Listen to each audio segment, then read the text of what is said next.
呢個問題當然唔係啦，冇呢個世界冇一樣治療，尤其是牙科治療係我哋叫一勞永逸，整一次永遠都唔需要理會，係冇呢樣嘢嘅。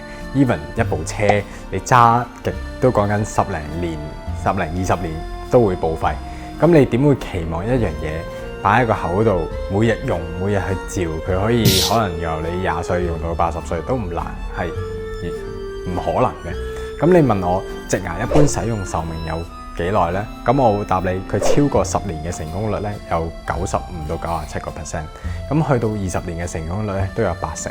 咁所以話，假如你50、60歲可能做一隻植牙，咁你真係要有咁嘅合理嘅期待，就係話去到你70、80歲嘅時候咧，你可能都要去處理翻佢。咁就當係一隻真牙，你就算出世到佢壞咗都會壞。咁呢個世界有乜嘢可能好得過我哋耶穌或者天父賜俾我哋原先嗰隻牙咧？咁有啲咩會爛咧？咁植牙同真牙一樣。咁譬如你咬好硬嘅嘢食啦，咁佢都會爆啦。或者你刷得唔好啦，咁我哋老化，可能我哋年紀大，隻手清潔得唔好，咁圍住佢啲牙肉都會發炎啦，牙肉收縮啦。咁你問我，咁到時點算咧？咁咪好似真牙咁咯，我哋考慮脫咗佢，再到時考慮用其他方法，或者睇下可唔可以再植牙去處理翻佢咯。嗱，點樣去揀一個適合自己植牙嘅治療方案呢？第一件事你可以考慮嘅就係自身嘅需要先。嗱，首先要明白我哋植牙係2個因素嘅啫，一就係扶食嘢啦，進食；第二就係美觀，可能你冇一隻門牙要植翻隻門牙。咁呢兩樣嘢你要考慮下自己需要啲乜。譬如你係咪？譬如你今年年齡已經係一個問題，可能你已經係70、80歲啦。咁你係咪真係需要連隻智慧齒都要植翻呢？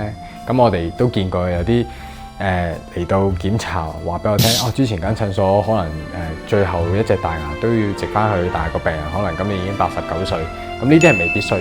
咁你點樣去揀適合自己嘅治療方案？第一件事你可以考慮嘅就係可能去睇多1、2間唔同嘅診所。咁去比較一下佢哋俾出嚟嘅方案係咪切合地適合自己嘅需要。第二咧就係考慮咧自己嘅身體狀況。我成日都話其實植牙已經係一個比較普遍嘅手術，大部分嘅人咧都可以做到。咁但係你要考慮嘅就係你自己身體可唔可以兼顧到啦。可能一個60歲嘅病人同一個80歲嘅病人，身體接受能力都已經未必相同嘅。OK， 咁可能你80歲你咪需要植少啲牙，食到啲嘢，唔需要植咁多隻都搞掂咯。咁但係你越年輕嘅，咁你咪越傾向植多啲牙咯。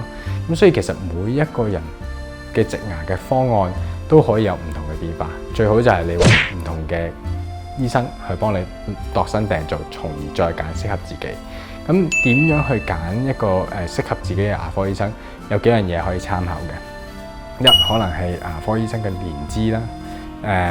咁冇一定話耐比較好，但係可能你睇佢完成嘅個案嘅數量同埋佢做嘅年期，咁可以俾到啲答案你啦。第二咧喺香港咧，譬如我哋香港個規管比較嚴格，咁個醫生有冇植牙相關嘅學歷咧，都係一個非常值得參考嘅地方。咁呢啲嘢綜合嚟講，加醫生嘅年資學歷同埋你見佢嘅時候有冇度身為你訂做一個治療計劃，咁你綜合咗，你再揀適合自己嘅治療方案。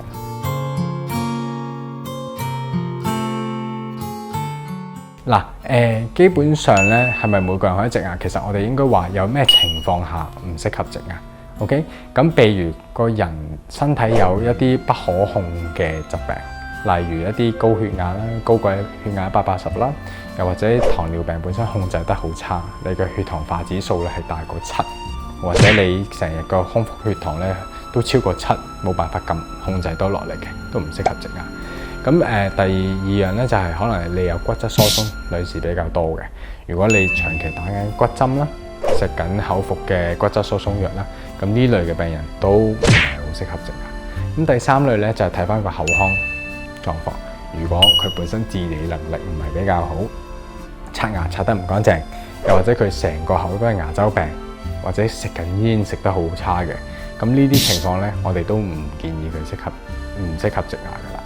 咁其餘嘅狀況咧，大部分嚟講，只要身體允許，牙骨足夠，咁我哋都會覺得佢合適做植牙啦。